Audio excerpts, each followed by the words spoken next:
Namo budaya, salam jumpa kembali di edisi Sadu kali ini. Pada kesempatan yang baik ini kita akan sharing terkait dengan bagaimana kita belajar hidup sehat ya.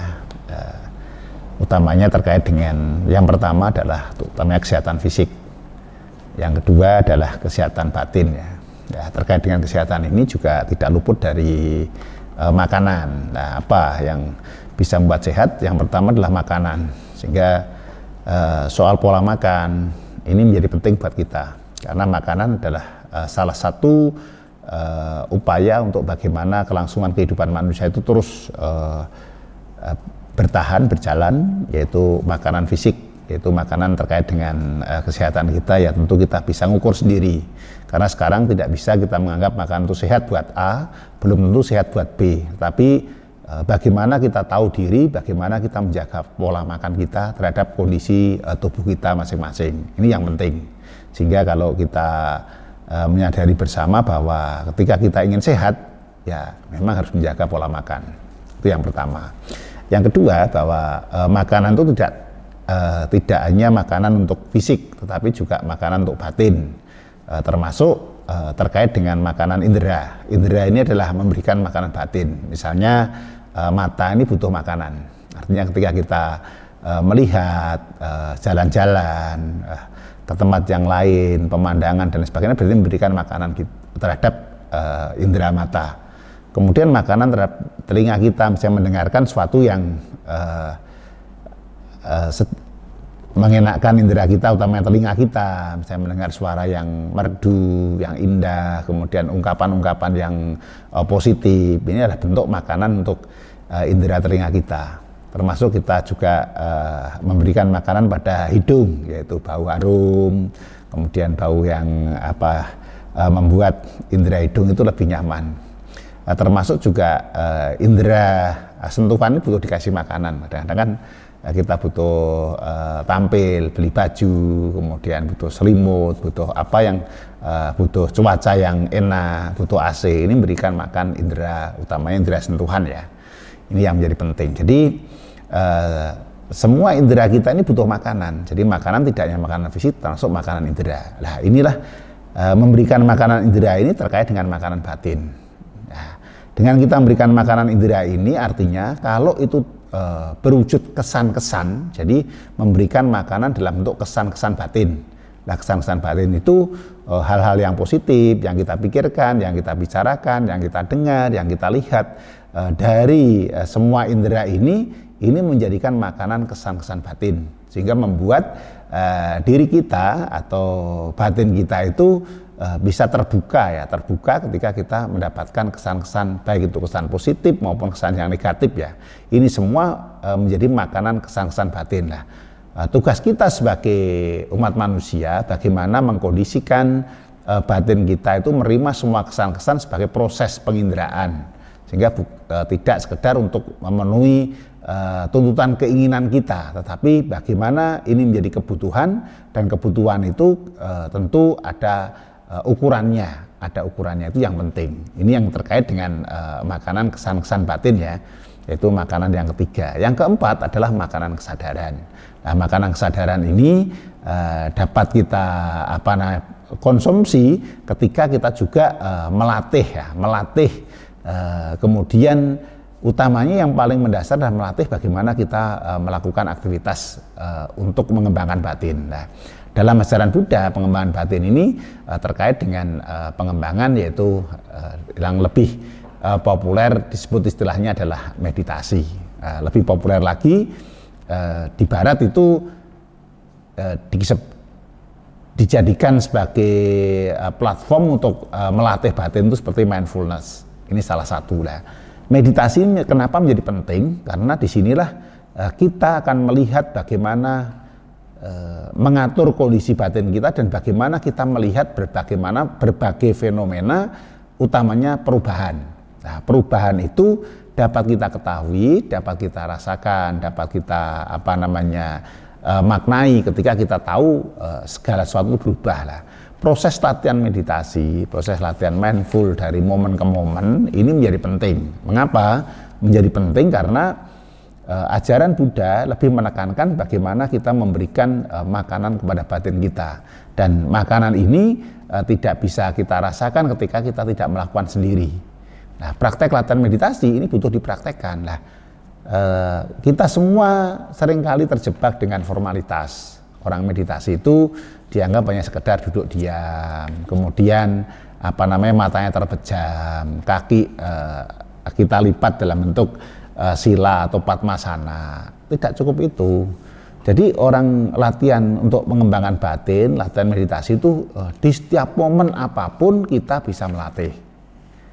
Ketika kita bekerja, saat bekerja dengan baik dan penuh perhatian dengan pekerjaan yang kita lakukan, ini sama dengan kita juga melatih batin kita untuk fokus, untuk melihat berbagai fenomena perubahan yang terjadi di hadapan kita.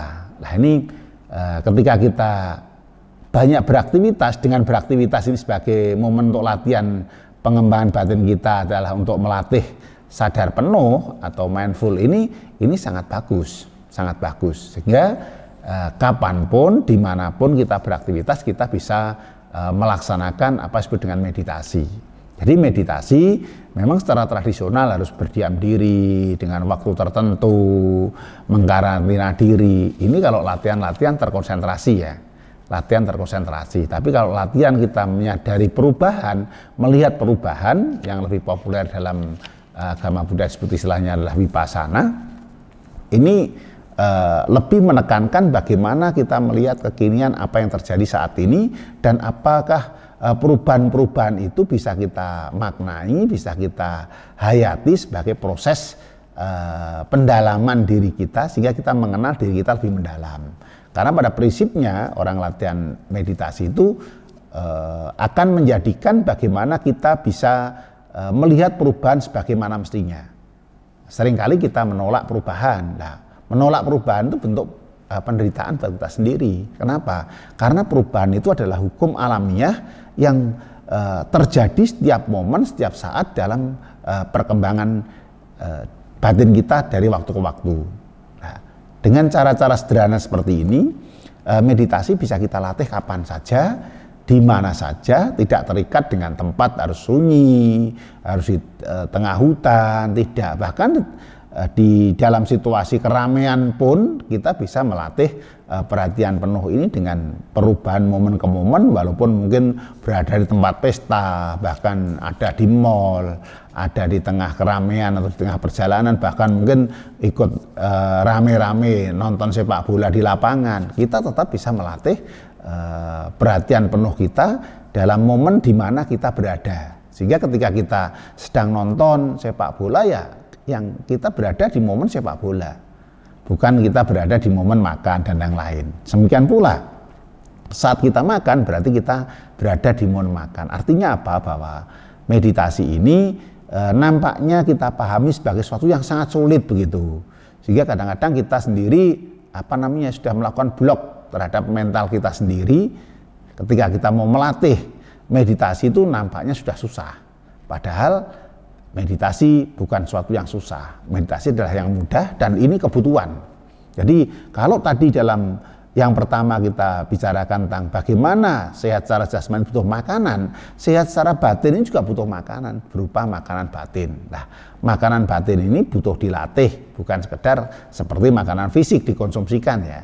Karena makanan batin ketika dilatih ya samalah. Apa keterkaitan antara makanan fisik dan batin ini? Ketika fisik didukung oleh nutrisi-nutrisi yang baik, ini berpengaruh terhadap kondisi daya tahan tubuh, sehingga mempengaruhi bagaimana kita itu belajar, bagaimana kita berlatih, dan bagaimana kita melihat sebagaimana mestinya apa yang terjadi dalam diri kita, termasuk di lingkungan kita. Pemahaman semacam ini menjadi bagian yang menarik ya buat kita semua, khususnya umat Buddha. Kita belajar melihat apa yang terjadi di lingkungan kita. Sehingga ketika kita misalnya yang gampang lah ya, yang paling mudah yang dapat kita terapkan dalam keseharian, misalnya di tengah perjalanan, kita sedang mengendarai motor misalnya, tiba-tiba ada orang ngebel atau dengan bunyi klaksonnya begitu. ketika kita berada di momen kekinian, klakson itu sebagai bunyi, bukan klakson itu membuat emosi kita semakin naik. Kenapa harus bunyikan klakson, kemudian malah kita menyalahkan yang di luar sana, padahal namanya bunyi klakson itu sejak dulu sampai sekarang bunyinya seperti itu. Kenapa kita kemudian bereaksi lah? Reaksi terhadap apa yang terjadi kini itu menjadi penting, karena ketika kita terbiasa bereaksi sehingga kita tidak melihat perubahan itu sebagaimana mestinya, tapi perubahan sebagai reaksi untuk penolakan terhadap kemapanan kita. Jadi kalau kita sudah mapan, kita menolak ketika berubah. Nah, konsep-konsep pemahaman yang sempit semacam ini, pengertian-pengertian yang sangat sempit semacam inilah pelan-pelan ya kita eliminasi, kita pelan-pelan tinggalkan, pelan-pelan tanggalkan, sehingga kita punya pemahaman yang benar terhadap apa yang terjadi dalam diri kita. Nah, cara-cara sederhana ini belakangan itu sangat populer ya, utamanya di Barat sangat populer. Jadi melatih batin atau orang berada di momen kesadaran penuh seperti yang diajarkan Buddha, yaitu sati, kemudian sampajana, eling dan waspada. Ini adalah bentuk praktek dan produk dari latihan, akan menimbulkan kita perhatian penuh dan kita waspada terhadap apa yang sedang kita lakukan. Bukan waspada kita menjadi curiga, tidak, tapi justru waspada kita semakin terbuka terhadap apa yang terjadi dalam diri kita dan semakin terbuka apa yang terjadi di luar diri kita. Nah, keterbukaan inilah menjadi penting bagi kita untuk terus kita semangat ya, punya semangat. Kita punya keyakinan yang kokoh terhadap diri kita sendiri, sehingga kita punya pengetahuan yang disebut dengan pengetahuan tentang diri sendiri. Kita tahu kapasitas diri saya, kekuatan saya, kekurangan saya, dan hal-hal yang barangkali membuat saya tidak nyaman, bahkan menjadi ancaman buat diri saya sendiri. Pola-pola analisa sederhana ini membantu kita untuk melihat sebagaimana mestinya apa yang terjadi dalam kehidupan kita. Nah, apa yang terjadi dalam kehidupan kita ini adalah suatu hal yang alamiah. Maka caranya hal yang alamiah itu tidak bisa kita tinggalkan, kita tidak bisa buang atau hilangkan, tapi hal-hal yang alamiah itu hanya dapat kita gunakan dengan satu kata kunci, yaitu bagaimana kita bisa memahami apa yang terjadi. Memahami itu apalah, pemahaman apa itu menjadi penting buat kita. Kenapa? Dengan cara memahami demikian kita akan punya pengertian. Nah, yang membuat kita tidak nyaman, yang membuat kita itu susah dan yang lainnya, itu adalah bentuk penolakan terhadap apa yang kita hadapi sebagaimana mestinya. Misalnya kenyataannya rambut kita tua. Lah karena keinginan saya menolak rambut kita yang putih dalam usia tua ini, kemudian malah itu membuat kita menderita, padahal rambutnya tidak apa-apa. Yang membuat menderita itu karena saya menolak rambut saya yang tidak sesuai dengan yang saya harapkan. Nah, keinginan inilah yang menjadi sumber dari kita itu menghadapi situasi yang tidak nyaman. Lah, ketidaknyaman itu karena keinginan kita berbeda dengan apa yang terjadi.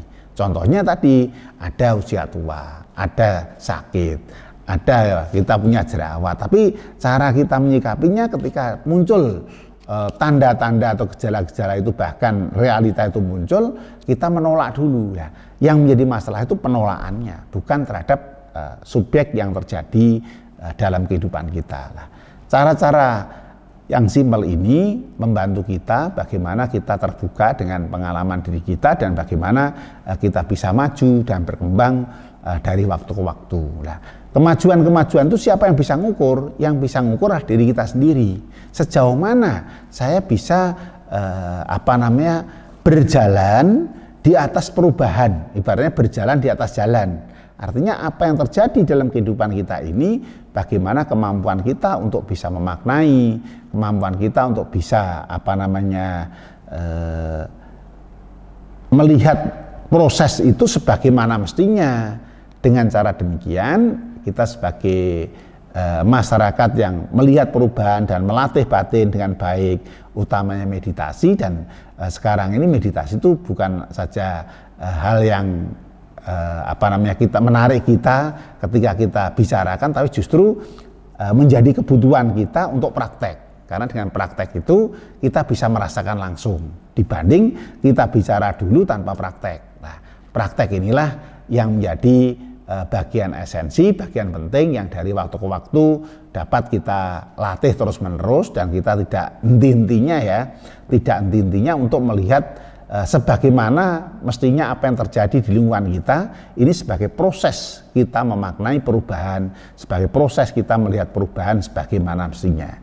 Nah, dengan kita bisa melihat perubahan sebagaimana mestinya ini membantu kita untuk bisa memahami apa yang terjadi dan memahami kebenaran alamiah yang ada ini, akhirnya kita mencapai pemahaman yang maju. Nah, pencapaian pemahaman yang maju inilah mewujudkan bagaimana kita dapat mencapai yang disebut dengan aha moment. Aha moment itu adalah yang paling sederhana ya, ketemu huruf O-nya lah. Ketemu O. Lah ketika ada apa-apa ketemu O, berarti itu kita tercerahkan. Lah, bentuk pencerahan terhadap apa yang kita hadapi ini merupakan terhentinya semua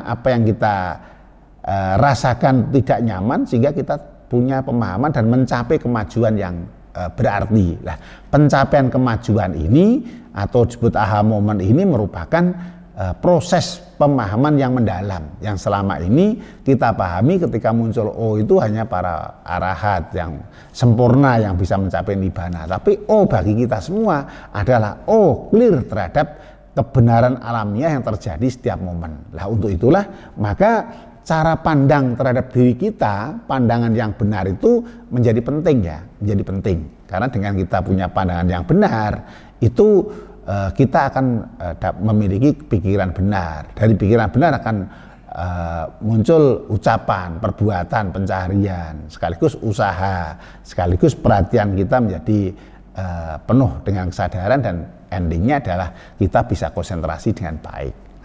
Cara-cara ini yang menjadi penting buat kita, dan mari kita bersama-sama tetap maju untuk berkembang, dan jangan menyerah dengan apa yang terjadi, tapi tetap maju dan kita punya semangat dengan penuh keyakinan. Karena keyakinan itulah yang membuat kita bisa maju dan berkembang. Terima kasih. Namo Sang Hyang Budaya, Namo Buddhaya.